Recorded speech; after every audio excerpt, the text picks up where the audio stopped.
Hello students, welcome back to our English lesson. Барлықтарыңызға сәлем. Сіздермен бүгін мен MTA жобасының 3-ші курс студенті Ермахан Жанар. So today we're going to learn about modal verbs can, must, have to, and should.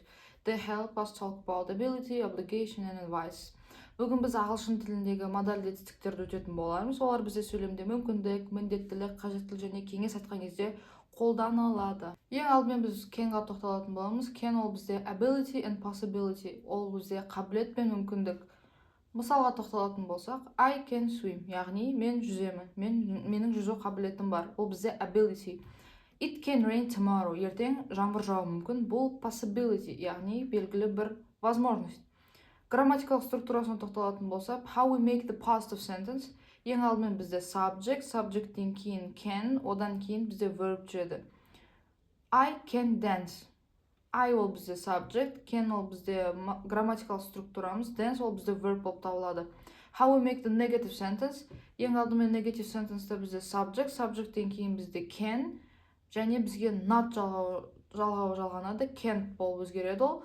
Ең соңында verb, яғни I can drive. I subject, can't ол бізде грамматикалық структурамыз, drive ол бізде verb. How we make the question form of the sentence. Ең алдымен бізде subject емес, can алдына шығады. Содан кейін барып subject, одан кейін барып verb. Can you sing? Сен өлең айта аласың ба? Бұл бізде question form болып табылады. Can біреудің істей алу қабілетін немесе мүмкіндігін білдіреді. Келесі бізде must болып табылады. Must біз қандай ситуацияларда қолданамыз? Must ол ең алдымен бізде strong obligation және rules, қатаң міндеттілік және ереже. Мысалдар, you must wear a seat belt. Сен қауіпсіздік белдігін тағуың керек. Ол бізде ереже болып табылады, яғни ол бізде rule. Келесі, I must finish my homework. Мен үй жұмысымды аяқтауым керек. Obligation, белгілі бір міндеттілік.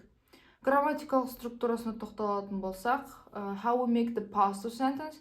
Ең алдымен бізде subject plus must plus verb. Яғни, I must do my homework. Мен үй жұмысын жасауым қажет. I ол бізде subject, must бізде грамматикалық структурамыз, және do ол бізде verb. How we make the negative sentence. Negative sentence'да бізде ең алдымен subjecттен кейін must, және бізге бұл жерде not жалғауы жалғанады. Ол бізде қысқартылған mustn't болып табылады, және verb. I mustn't do it. Мен бұны жасауыма міндетті емеспін. I деген бұл бізде subject, must, not грамматикалық структурамыз. Бұл бізде negative sentence'ті білдіреді, болымсыз түрі, яғни do ол бізде verb. How we make the question form of the sentence. Ең алдымен бізде subject емес, бірінші бізде must жүреді, одан кейін барып subject, яғни бұл жерде бізде subject пен must'ың орны ауысады, және ең соңында verb. Яғни must ол бізде бір нәрсені міндетті түрде орындалуы керек екендігін көрсетеді, және көбінесе ережелер мен ішкі міндеттерді білдіреді. Келесі бізде have to ол бізде қажеттілік және сыртқы міндет. Must ол бізде ішкі міндет болса, have to ол бізде сыртқы міндет болып табылады. Ішкі міндет пен сыртқы міндеттің басты ерекшелігі, must'ты көбінесе біз өзімізге қатысты орындалу керек заттарда қолдансақ, have to'ды белгілі бір ережеге ұқсайды, бірақ сыртқы қажеттіліктерді, сыртқы міндеттерді. Мысалға алатын болсақ, I have to wake up early tomorrow. Мен ерте тұруым қажет. Students have to wear uniforms. Оқушылар форма киюге тиіс. Rule. Must'тан басты ерекшелігі, have to ол бізде сыртқы міндет. Белгілі бір мектепте, белгілі бір ортадағы ережелер. Ал must ол бізде ішкі міндет. Яғни өзімізге қатысты міндеттерді орындаған кезде қолданылады. Грамматикалық структурасына тоқталатын болсақ, positive sentence дәл солай жасалынады. Subject plus have, has to, have ол бізде you, we, theyға қолданса, has to ол бізде I, he, she, itға қолданылады, және ең соңында verb. Negative sentence'те дәл солай, бірақ subject plus don't және doesn't have to. Яғни don't ол бізде you, we, theyға қолданса, doesn't ол бізде he, she, itға қолданылады. Have to plus verb. Question формасында ең алдымен subject пен грамматикалық структурамыздың орны ауысады. Яғни бірінші орында бізде do, does. Do ол бізде you, they, we'ға қолданса, does, he, she, itға қолданады. Одан кейін бізде subject, subjecттен кейін бізде грамматикалық структурамыз have to. Және ең соңында verb. Яғни have to мен must ұқсас, бірақ айырмашылығы бар. Бәңгелде айтып өткендей, must ішкі сезім немесе ереже, I must study, ал have to бұл бізде сыртқы талап, белгілі бір жағдайға байланысты міндет. I have to work early because of my boss. Келесі біздің қарастыратын грамматикалық структурамыз ол should болып табылады.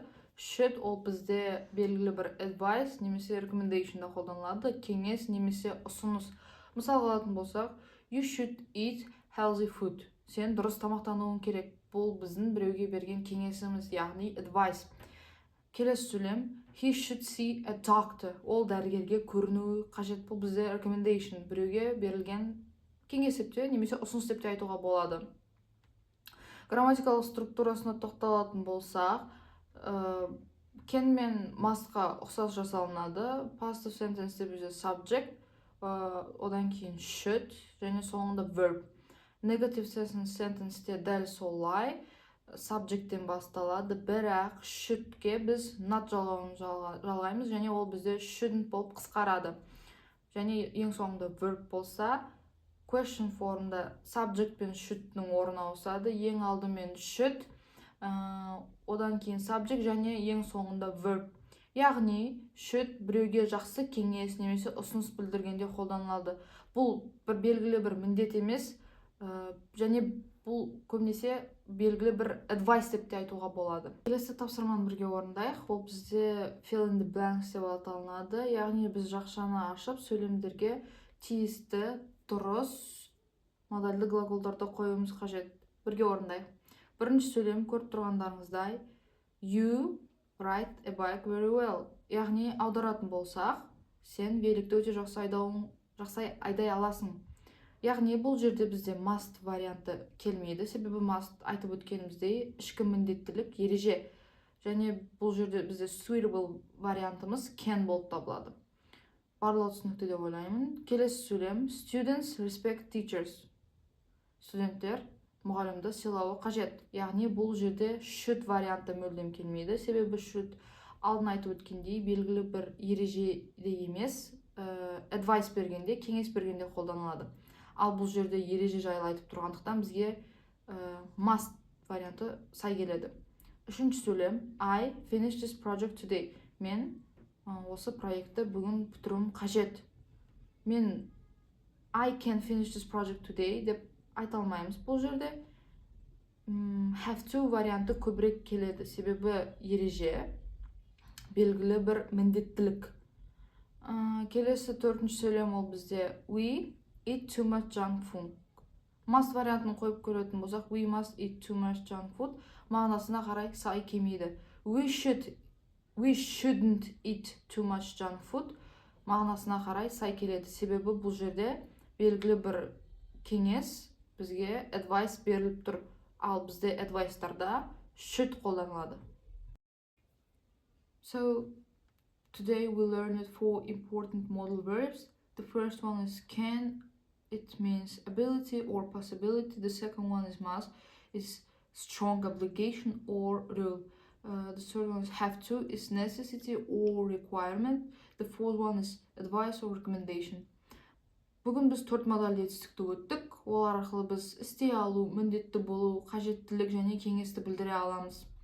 So, quote of the day, discipline is the bridge between goals and accomplishment.